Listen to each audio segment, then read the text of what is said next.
Latte. Christophe Ondelatte. Vous savez que j'ai une théorie sur les raisons pour lesquelles un homme en tue un autre.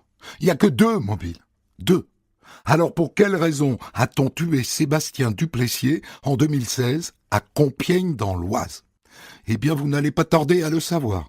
Je débrieferai cette affaire tout à l'heure avec maître Benoît Varin du barreau de Beauvais, avocat de la partie civile.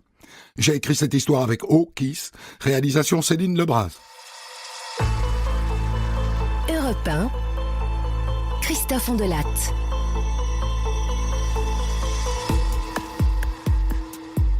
Pour commencer, je vous présente la tribu Duplessier, de Compiègne. Vous savez où est Compiègne, je suppose? C'est dans l'Oise, à 80 km au nord de Paris.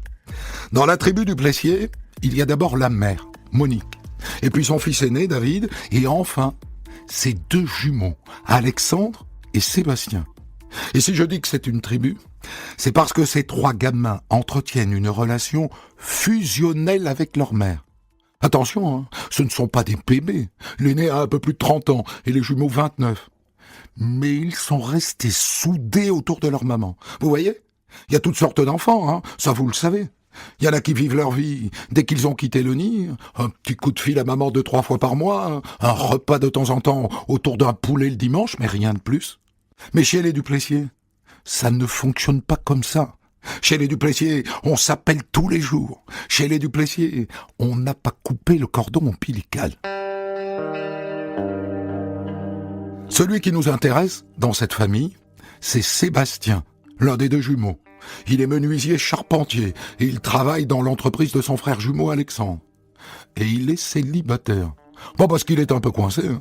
Au contraire, il est célibataire parce qu'il est plutôt beau gosse et qu'il a envie d'en profiter. Une gonzesse par-ci, une gonzesse par-là, ça défile.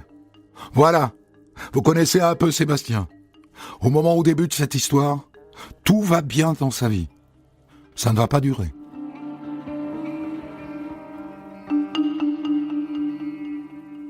Un lundi d'avril 2016, dans la soirée, Sébastien a mal au ventre et il a envie de vomir. Alors il appelle son jumeau, Alexandre. Alex, je me sens vraiment pas bien là. J'ai la gerbe, je sais pas ce que c'est, peut-être une gastro. Du coup, je voudrais aller chez le médecin demain. Ça t'embête pas si je viens pas travailler, hein? Je te tiens au courant. Pas de souci, Sébastien. Fais ce qu'il faut. Et surtout, tu donnes des nouvelles. Hein. Sauf que le lendemain, Sébastien ne donne pas de nouvelles. À personne. Et surtout pas à sa maman. Et ça, dans une famille fusionnelle, ça fait tout de suite monter l'angoisse. Il m'a dit, j'ai mal au bide. Je vais voir le médecin. Je lui ai dit, donne-moi des nouvelles. Il n'a pas appelé. J'ai essayé de le joindre plusieurs fois. Il répond pas. Je vois pas pourquoi. Je lui ai dit qu'il pouvait prendre sa journée. Il n'y a pas de gêne. Il pourrait me répondre quand même. Maman, tu peux essayer de l'appeler? Peut-être qu'à toi, il répondra. Mais à la mère non plus, il ne répond pas. Et la journée passe, et il n'appelle personne de la tribu. Enfin si, le soir, il envoie un SMS à Alexandre. « Je ne viendrai pas travailler demain. » Et le frangin est encore plus inquiet, parce que ce SMS ne lui ressemble pas. Enfin, un SMS, il aurait pu m'appeler quand même. Bon, il y a un truc qui va pas. On va voir chez lui. Sébastien habite une petite résidence dans le quartier de la Victoire. Alexandre sonne 1 fois, 2 fois, 3 fois, pas de réponse. Alors il appelle son frère aîné, David. T'as un double des clés de chez Sébastien, toi. Tu peux venir avec? Oui, on se retrouve sur place. David arrive, il monte au 3e, ils ouvrent, ils entrent. Pouah! Une odeur. Un mélange de pisse de chat, Sébastien a un chat, mêlé à une odeur d'eau de javel. Ils font le tour de l'appartement. Ils arrivent dans la chambre. Elle est où sa couette? Il n'y a pas de couette sur le plumard. Et elle n'est pas non plus dans le panier à linge. Décidément, il y a un truc qui ne colle pas. Sébastien aurait disparu en emportant sa couette. Improbable, impensable, inimaginable.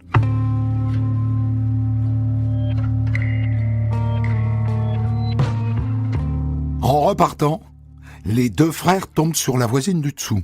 « Ça va ? Vous êtes tout pâle ? Et il se passe quelque chose ? » ?»« Ouais, Sébastien, on est sans nouvelles. Il a disparu. »« Disparu ? Oh ben ça alors. Vous allez me prendre pour une cinglée. Mais j'ai vu un drôle de truc hier soir. Je sais pas si ça a un rapport, hein. Moi je vous le dis quand même au cas où. Aux alentours de 9h30, j'ai vu un type sortir de l'immeuble avec un gros paquet sur l'épaule. Je l'avais jamais vu, ce type-là. Mais il était comment, ce paquet ? Il avait l'air super lourd. Et il était emballé dans une sorte de couette. Oui, c'est ça, une couette, hein. Comme on met sur les lits, quoi. La tête des deux frérots, qui pensent exactement la même chose que vous. Un gros paquet très lourd, emballé dans une couette. Ça fait penser à un cadavre, non ? Ben si. Jusqu'ici, les Duplessis pensaient que Sébastien avait juste disparu.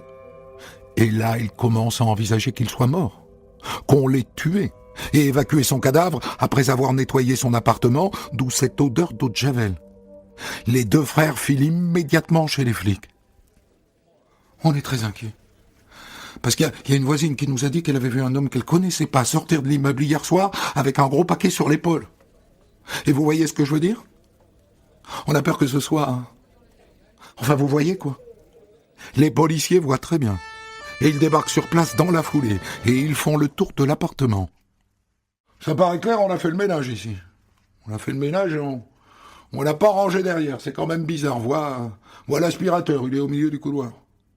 Dis, regarde s'il n'y a pas le sac à poussière dedans. Attends 2 secondes. Affirmatif, il y en a un. Mais il est vide de chez vide.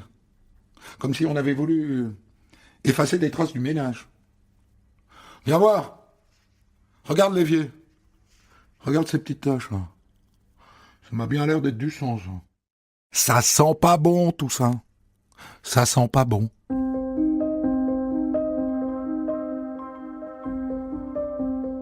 Dans la foulée, les flics vont sonner chez les voisins. Bonjour, madame. Police. Vous avez rien remarqué de particulier au cours de la soirée d'hier ? Particulier comment ? Je sais pas, des bruits, des cris. Maintenant que vous me le dites, ça me revient. Dans la soirée, il y a eu comme des claquements. Assez forts. Moi, j'ai cru que c'était une porte ou une fenêtre qui claquait. Mais en fait, c'était pas vraiment un bruit de porte qui claque. Combien de claquements ? Vous vous souvenez ? 1, 2, 3, 4, je pense. Des coups de feu ? Les flics pensent tout de suite à des coups de feu. Et ça, plus le gros paquet enroulé dans la couette, ça commence à devenir craignos.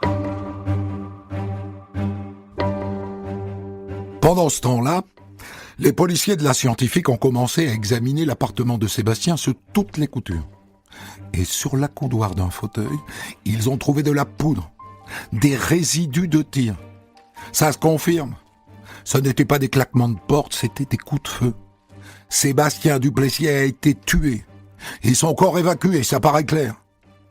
Mais par qui ? Ça, pour l'instant, c'est un mystère. Les policiers retournent voir la voisine qui a vu passer le colis. Le gars que vous avez vu sortir, là, le paquet, il l'a mis dans une voiture ? Oui, une voiture noire. Une Opel Corsa noire. Et après, il est parti tout de suite. Non, il est remonté. Et après, j'ai entendu qu'il passait l'aspirateur. Et cet homme-là, vous pouvez me le décrire ? Oui, un peu. Grand, brun, costaud, les yeux bleus, entre 30 et 40 ans. Et là, la famille Duplessis est mise à contribution. Est-ce que dans l'entourage de Sébastien, vous connaissez un grand type brun, costaud, avec les yeux bleus, et qui aurait une Opel Corsa noire ? Il y a Yann. C'est un bon copain de Sébastien, il a une Opel Corsa noire. Yann, hein ? Oui, oui, noir. Vous pouvez m'en dire plus sur lui? Oui. Il s'appelle Yann Auet. H-A-U-E-T. Il est très costaud, il fait de la muscu. C'est vraiment un bon pote de Seb, hein. Mais bon, c'est un gentil gars. Hein. Vous pensez que... Non. Non, pour l'instant, c'est prématuré, mais... C'est une piste. On va la suivre. Et dans la tête d'un flic, suivre une piste, ça commence toujours par un passage au fichier. Alors, Yann Auet. Il est dans le fichier. Petit pédigré, mais pédigré quand même. Yann Auet, 38 ans. Condamné pour violence volontaire aggravée et aussi pour trafic de produits dopants dans le milieu des salles de sport. Eh ben, c'est loin d'être un ange, notre gars. Les Duplessier n'en reviennent pas. Ils n'étaient absolument pas au courant. Et vous savez où il habite, ce Yann? Oh ben, il n'a pas d'appartement, Yann. C'est un glandeur. Il travaille pas. En général, il dort chez les filles avec qui il couche. Du coup, il déménage souvent. Hein. Comment elle s'appelle déjà, sa dernière copine? Élodie, hein, je crois. Oui, Élodie. Et vous savez où elle habite, cette Élodie? Elle habite à Tourotte, hein? Oui, c'est ça, à Tourotte. Et ça colle. Parce que les policiers viennent de s'apercevoir que le téléphone portable de Sébastien est toujours allumé. Il est toujours actif. Et il borne à Tourotte, justement. Un petit village pas loin de Compiègne. Eh ben, il n'y a plus qu'à aller le cueillir. À condition, bien sûr, qu'il soit chez sa copine. Et il y est. Sa voiture, la fameuse Corsa noire, est garée dans une rue pas loin.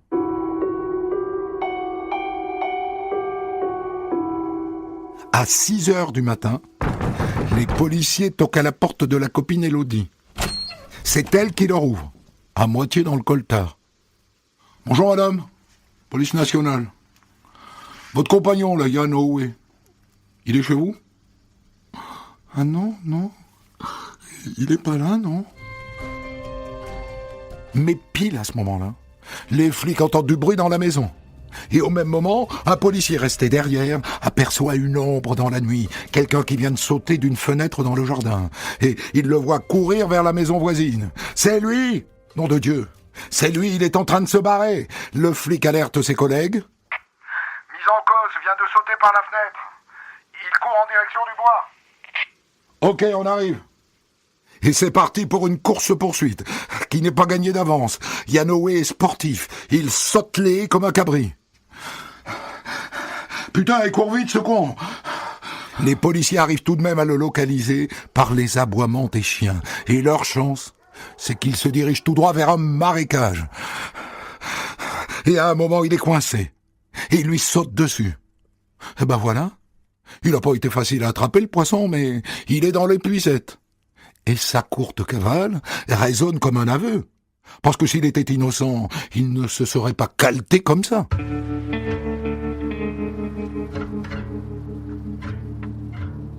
La première chose que font les policiers dans la foulée, c'est de fouiller sa voiture, la Corsa. Tiens, regarde ce que j'ai trouvé dans la boîte à gants. Les papiers de Sébastien Duplessier, sa carte d'identité, son permis de conduire, sa carte bancaire et sa carte vitale. Bon, on n'avait pas de doute, mais là on n'en a plus du tout. On passe au coffre? Dans le coffre, il y a une boîte.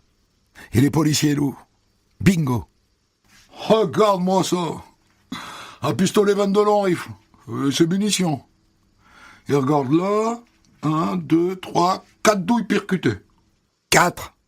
Comme le nombre de claquements entendus par la voisine. Il est cuit. Il est cuit comme un petit lu.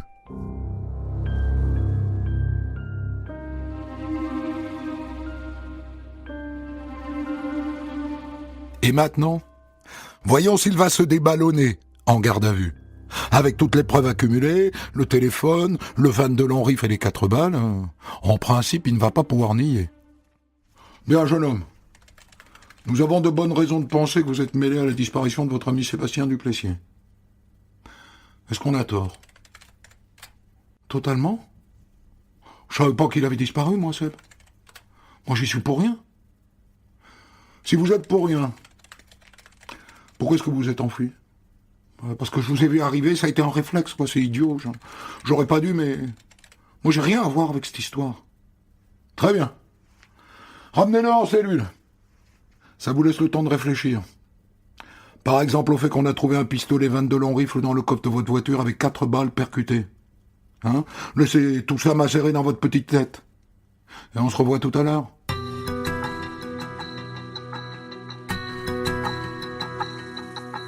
C'est une bonne vieille technique. Laisser mûrir le suspect en cellule. Le laisser gamberger.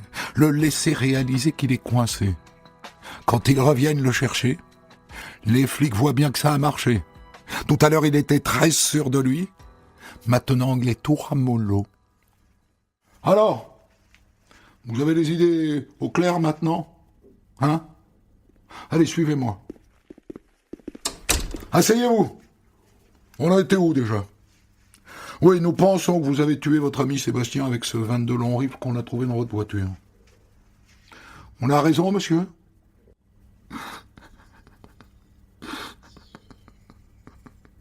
Oui. C'est moi qui l'ai tué.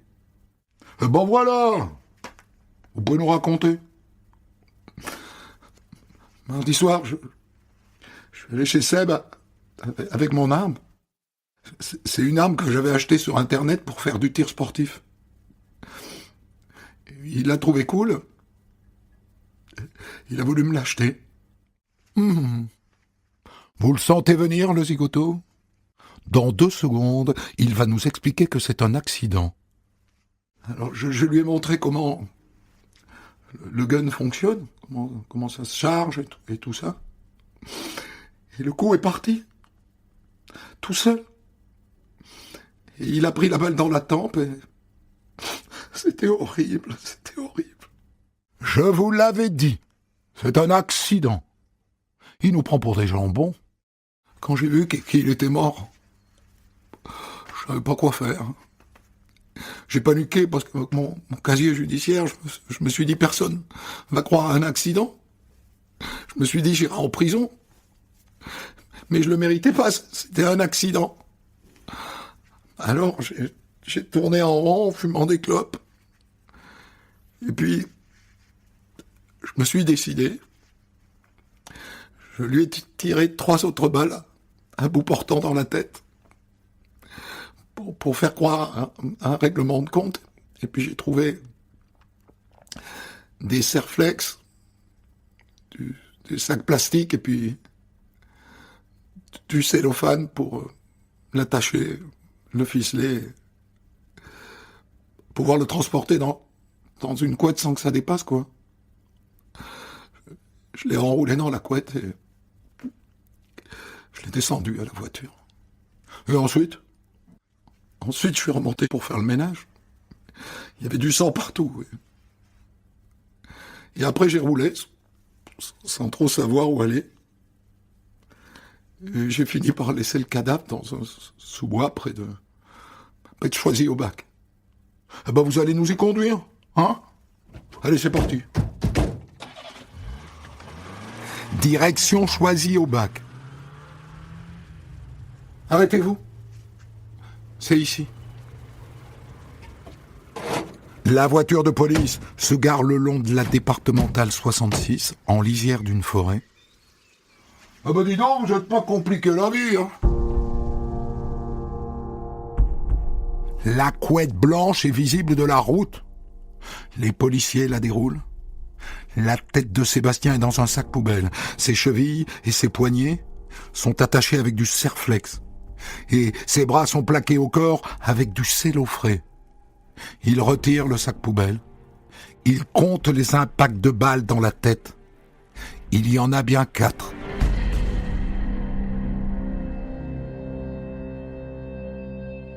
Dans la foulée, Yanoé est mis en examen pour homicide volontaire avec préméditation. Pour assassinat, autrement dit. Le juge d'instruction ne croit pas un mot de cette histoire d'accident. Et il envoie illico en prison.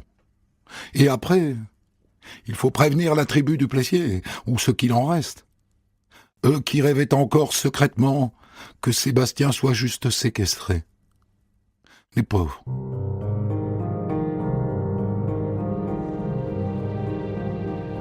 Si on part donc de l'hypothèse que c'est un assassinat, que Yann a volontairement tué Sébastien, quel pourrait être son mobile?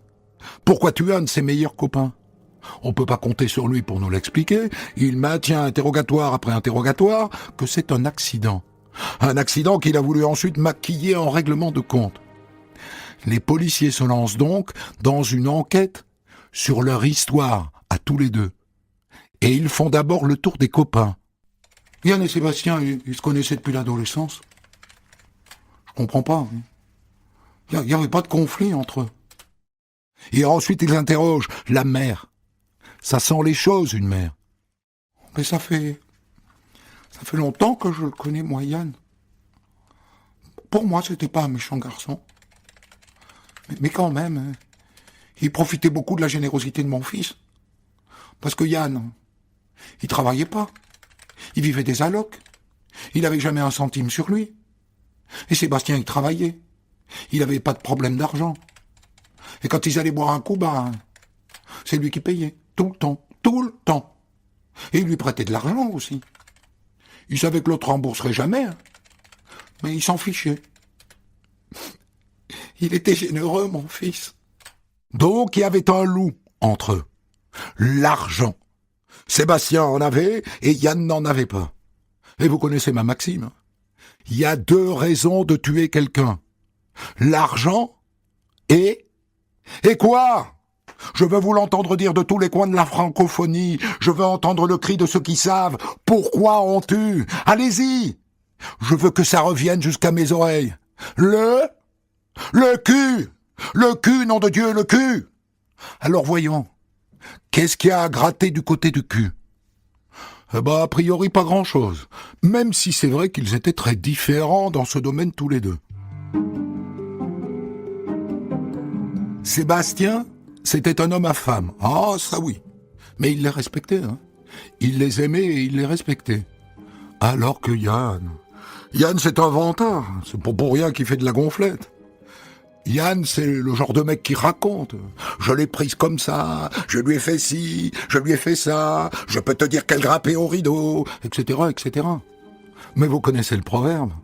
Grand diseux, tout petit faiseux. De l'avis de ses copains qui riaient bien de ses histoires de Don Juan, Yann, en la matière, manque de confiance en lui. Alors, est-ce qu'il y a eu un blême entre eux autour d'une fille? Eh ben non. De l'avis de tous, non. Il est arrivé à Yann de récupérer une ex de Sébastien, mais rien de plus. Et Sébastien ne s'en formalisait pas. Donc si c'est pas le cul, le motif du meurtre... Allez-y! Je vous écoute! C'est l'argent, le pognon, le flouze, la maille. Et ça saute aux yeux quand sa famille raconte ce que Sébastien faisait de son argent. Oh il voulait pas le mettre à la banque. Je sais pas pourquoi. Il avait pas confiance dans les banques. Alors il en faisait quoi? Il le gardait chez lui, pardi. En liquide. Et vous savez combien il avait chez lui comme ça? Exactement, je sais pas. Mais dans les 30 000. 30 000 euros. Le voilà le mobile, sans doute. On a retrouvé 70 euros dans les poches de Sébastien. Et tout le reste, envolé. Yann a sans doute tué Sébastien pour lui piquer son fric. Sauf que lui, à la veille du procès, il maintient que c'était un accident. À la cour d'assises de Tranché. Le procès de Yann Hoé s'ouvre le 10 septembre 2019 devant la cour d'assises de Beauvais. La tribu du Plessier est là, en rang serré. Ils attendent des explications. Et pourquoi pas des regrets? Il ne croit pas du tout à l'hypothèse d'un accident. Et lui, Yann Hoé, dans son box, il a le regard froid. Pas du tout la tête d'un type qui va changer de point de vue. C'était un accident. Au départ, c'était un accident.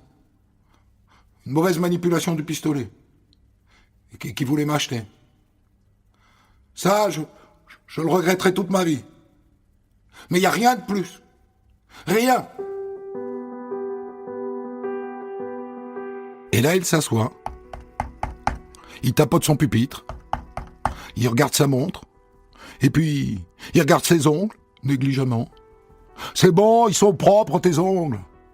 Et il n'y a rien de plus à en tirer. A-t-il la moindre chance qu'on le croie? Eh bien, pas sûr après le témoignage de l'expert en balistique.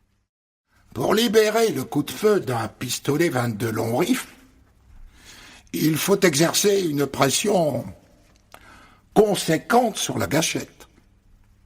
Autrement dit, ce pistolet ne peut pas tirer tout seul. Je dirais que la thèse d'un tir accidentel n'est pas très réaliste. Les carottes sont cuites. Et à la fin, l'avocat général enfonce le clou. Yann Hoé est un assassin froid et dissimulateur. Je voudrais rappeler ici qu'il y a dans le dossier d'instruction le témoignage d'un psychologue qu'il est allé voir le lendemain de l'assassinat de son ami Sébastien. Et que dit le psychologue qui le voit juste après? Je n'ai pas décelé chez lui de troubles, de stress particulier, ni de tristesse. Le lendemain, je vous demande de le condamner pour assassinat à une peine de 30 années de réclusion criminelle. Et c'est bien pour assassinat qu'il est condamné. C'est-à-dire pour meurtre avec préméditation. Mais il ne prend pas 30 ans, il prend 20 ans de prison. S'il se comporte bien en détention, et d'après ce qu'on sait, c'est le cas, il a passé des diplômes, eh bien il sortira à mi-peine, et peut-être moins, c'est-à-dire bientôt. Autant vous dire que ça n'enchante pas du tout la tribu du Plessier.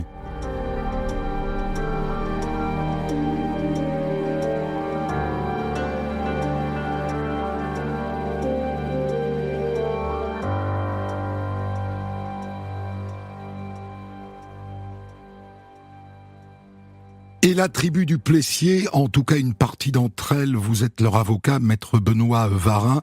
Vous avez défendu dans ce dossier en tant que partie civile les deux frères de Sébastien. Et je voudrais qu'on commence par un commentaire sur ce verdict de 20 ans pour assassinat, sans peine de sûreté. Comment réagissent ces frères? Les frères du Plessier sont absolument sidérés de cette décision, parce qu'ils estiment que la cour d'assises n'a pas pris en compte la froideur avec laquelle leur frère a été tué et tout ce que Hoé mettra ensuite en œuvre pour essayer de dissimuler son forfait. Et il n'accepte pas cette décision. Parce qu'il faut rappeler qu'il a encouru perpétuité, c'est-à-dire qu'on est très en dessous de la peine maximum. Oui, tout à fait. On est sur une peine qui paraît relativement clémente. D'autant plus clémente qu'il n'a pas reconnu les faits, ce qui est en général un facteur d'atténuation pour la justice. Quand au moins on reconnaît les faits, c'est qu'on a fait un pas. Lui, pas du tout. Il s'obstine à dire que c'est un accident, et pourtant il bénéficie d'une certaine clémence. Oui. Il est resté sur cette position de l'accident, malgré les démonstrations qui ont été faites, notamment par l'expert balistique qui était présent lors de la reconstitution et qui expliquait que compte tenu de la pénétration des balles, ou en tout cas de la première balle dans la tête de Monsieur Duplessier, il était tout à fait peu probable que ce soit un accident. Il a au contraire évoqué le fait que la victime ait pu être abattue par derrière. Il dit en fait aussi que on ne peut pas par accident appuyer sur la queue de détente d'un 22 long rifle, qu'il faut vraiment appuyer pour que ça parte, quoi. Absolument, puisque M. Hoé soutenait qu'il avait déjà manipulé cette arme, qu'il avait manqué de se blesser en forêt en faisant un tir d'essai, et qu'il aurait même essuyé un tir involontaire dans sa voiture, laissant entendre que c'était une arme qui pouvait être manipulée et se déclencher sans qu'on le veuille. Ce qui n'était absolument pas le cas et ce qui a été démontré par l'expert balistique. À l'issue de ce verdict, est-ce que vos clients espèrent que l'avocat général va faire appel? Bon, lui, Yann Hoé, il n'a aucun intérêt à faire appel. Il obtient un verdict absolument inespéré. Mais l'avocat général peut faire appel. On peut espérer un deuxième procès. Est-ce que vos clients sont là à attendre? C'était leur souhait. Il est certain que si la partie civile avait eu la faculté de faire appel sur le plan pénal, il l'aurait fait. L'avocat général ne fera pas ce choix et mes clients devront rester avec cette décision de 20 ans pour sanctionner la mort de leur frère. L'intention de tuer, la préméditation, elle est acquise selon vous ? Sans aucun doute. Et ça avait été démontré par plusieurs éléments dans le dossier, notamment le fait que Monsieur Hoé va faire la commande de ce pistolet avec lequel il va exécuter Sébastien Duplessier et va se rendre à de multiples reprises sur un ordinateur de sa commune pour vérifier le suivi de cette livraison qu'il attend. Il y aura 31 interrogations qui seront faites auprès de Chronopost ou d'un organisme de livraison pour vérifier que l'arme va bien arriver. C'est assez surprenant. Et ça, il ne le fait même pas de son propre ordinateur. C'est-à-dire qu'il va le faire d'un ordinateur anonyme, quoi. C'est ça. Il se rend dans la maison, dans une bibliothèque, je crois, à Noyon, et il interroge pour ne pas laisser de traces, alors qu'on sait par ailleurs qu'il a un ordinateur sur lequel on trouvera d'autres éléments. Par exemple, le fait qu'il va interroger un moteur de recherche avec les questions balle plus tête, balle plus mort plus tête. Oui. Ce qui va aussi être pris en compte au titre de la préméditation. C'est incontestable. Et puis ce sang-froid dont il va faire preuve après avoir tiré la première balle, eh bien pour en tirer 4 autres, pour imaginer ce scénario rocambolesque du règlement de compte, puisque ce sera la thèse qu'il soutiendra à un moment, pour finalement dire non, c'était un accident à l'origine, et puis essayer de le faire passer pour quelque chose d'autre. Alors venons-en donc à ce mobile, qui n'est évidemment qu'une extrapolation, puisque Yann Hoé s'est entêté d'un bout à l'autre à dire que c'était une erreur de manipulation de l'arme et qu'il n'avait aucune intention de tuer. Est-ce que vous êtes certain, vous, qu'il tue pour lui piquer ses 30 000 balles ? C'est en tout cas la conviction de mes clients. Et effectivement, quand on connaît l'absence de revenus de Monsieur Hoé et le fait que Sébastien gardait chez lui beaucoup d'espèces parce qu'il ne souhaitait pas fonctionner avec un compte bancaire, on peut croire les frères quand ils disent que c'est sans doute le mobile financier qui explique le geste de Monsieur Hoé, d'autant que dans l'appartement qui va être évidemment minutieusement fouillé par les services enquêteurs, on ne va pas retrouver les sommes d'argent que les frères savaient que détenaient leurs frères. Est-ce que vous pouvez m'expliquer pourquoi il ne voulait pas mettre son argent à la banque ? Au fin du 19e siècle, début du 20e, je comprends. En 2016, j'ai un peu de mal. C'était une pratique parce qu'il ne faisait pas confiance aux banques et il souhaitait pouvoir garder un œil sur les liquidités qu'il détenait. Malheureusement, il ne sera pas très discret puisqu'il en parlera quelquefois et je pense que M. Hoé avait pu le constater puisqu'il pouvait être dépanné par Sébastien Hoé quand celui-ci le lui demandait. Est-ce qu'on a retrouvé trace de cet argent, soit directement au domicile ou chez la copine Élodie, ou dans les dépenses équivalentes chez Yann Hoé ? Non, dans les dépenses équivalentes, non, parce que Hoé va être quand même interpellé très peu de temps après les faits. Et, il n'a pas eu le temps de dépenser. Il n'a pas eu le temps. Dans son véhicule ou chez la copine, on ne va rien retrouver non plus. Donc il est quelque part cet argent ? Il est forcément quelque part, donc soit Hoé l'a donné à la copine et elle l'a planqué, voilà, et il attend de le récupérer à sa sortie, soit il l'a mis ailleurs, puisqu'il a été capable de tenter de dissimuler le corps, ou en tout cas de le retirer de l'appartement. Donc il a peut-être pris ses précautions aussi de ce côté-là.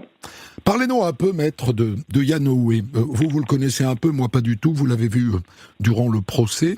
À quoi est-ce qu'il ressemble ? Quel genre de garçon est-ce ? Il est donc capable de tuer son ami pour 30 000 balles. On dit dans l'histoire qu'il a des problèmes relationnels. C'est quelqu'un, en tout cas à l'audience, qui ne s'est pas beaucoup exprimé, qui n'a pas livré grand-chose.